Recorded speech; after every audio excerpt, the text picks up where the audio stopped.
Il y a déjà un problème à la base, un problème de formation en termes de qualité d'informaticien au Cameroun en général.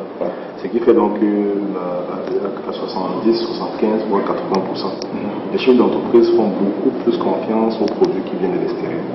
Et les informaticiens camerounais sont formés comme des opérateurs. Une fois qu'il y a un problème de code qui se pose, on est toujours obligé de faire venir un spécialiste des transports. Non seulement qui coûte trop cher en termes de déplacement, entretien et de séjour et tout. Voilà. Maintenant, en ce qui concerne maintenant la mise sur pied des entreprises qui ne se mettent pas ensemble pour faire des développements, ça existe. Sauf que c'est trop limité. Et le deuxième problème, c'est qu'on ne fait pas trop confiance aux informaticiens camerounais. Voilà. Surtout les gars, ils se battent très bien. Je prendrais par exemple le cas d'un étudiant actuellement qui a monté une boîte en développement. Ils sortent. On est même parfois obligé d'envoyer certains étudiants de niveau master, master 2, faire les stages chez eux. Voilà. Je dis bien, je crois que le problème remonte beaucoup plus à un problème de proximité. Je crois qu'il est question qu'on fasse une étude réelle sur le terrain. Il y a des entreprises qui font le développement. Premièrement, la création d'entreprises au Cameroun, ce n'est pas une chose évidente. Ça coûte cher. Les gars se mettent dans les chambres, ils font le développement. Bon, entre vous et moi, on peut se connaître par carte de visite. Ce n'est pas toujours évident que je fasse apparaître un registre de commerce. Je vais être poursuivi, je vais être suivi par le fisc et tout et tout. Bon, je crois bien, il y a des entreprises qui existent. Bon, contrairement aux autres pays voisins, ou bien aux autres pays africains, ça c'est vrai, on a commencé à évoluer en informatique. On est allé plus loin par rapport à ces gars. Mais aujourd'hui, on est très loin derrière. C'est un peu très regrettable. Voilà. Et il y a un problème de financement aussi des projets. Il y a beaucoup de projets qui existent dans les casiers. Il n'y a aucun risque, en fait, il n'y a aucun courageux qui puisse amener ces jeunes-là à développer des projets, à faire des cas de simulation comme vous êtes en train de faire. Bon, imaginez un pays au XXIe siècle où on n'est plus obligé. On est obligé, chaque fois qu'on a besoin de quelque chose, de se rendre une fois dans les magasins faire des achats. Ça n'existe pas dans les autres pays. La deuxième chose aussi maintenant, c'est que l'envie même d'évoluer, voilà, c'est-à-dire l'amour même du travail qu'on fait en tant qu'informaticien. Voilà, je crois qu'il y a une formation. Tout ça, ça converge. Il y a un problème de comportement. Il y a un problème du milieu dans lequel on a grandi. Et à la fin, il y a un problème à la base de formation. Voilà. On a beaucoup plus valorisé dans nos systèmes africains et camerounais en particulier la notion de diplôme. La connaissance vient beaucoup plus plus tard. Voilà.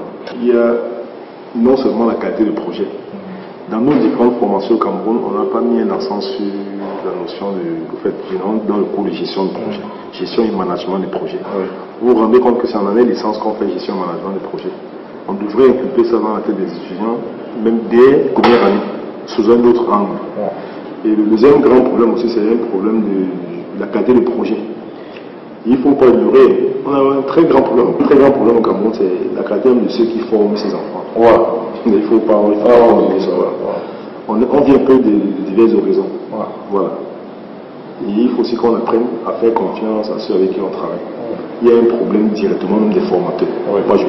Parce que le niveau, généralement, dans le système éducatif, dans le système académique, un enfant, le problème des enseignants, c'est quoi en principe? C'est de ramener le plus idiot à un niveau acceptable. Maintenant, si on ne parvient pas à le faire, il y a un problème dans notre formation. Voilà. Donc, je crois bien.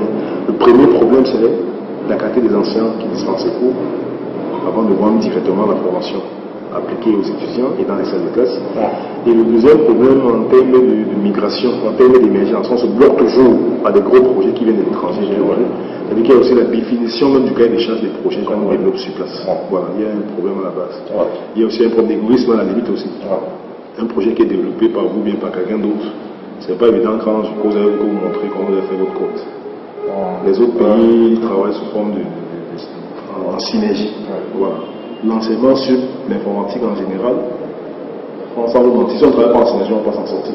Parce que le code que je suis en train de développer aujourd'hui, je ne suis pas allé sur le net prendre un bout de code que j'ai planté dans mon projet pour réaliser quelque chose de bien.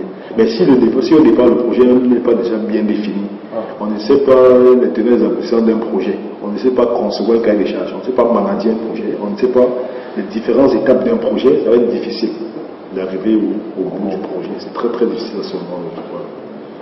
Alors, il y a à la base même aussi, je dirais, le ministère éco aussi. Les programmes sont très mal définis au Cameroun. Actuellement, l'enseignement, je suis en train de travailler un programme qui existe depuis 1995. Je fais des mises à jour chaque année. Mais je prends le programme du ministère comme étant une feuille de route.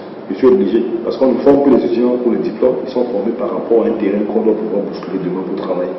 Et la compétition étant très rude, il faut que les gars soient intellectuellement assis.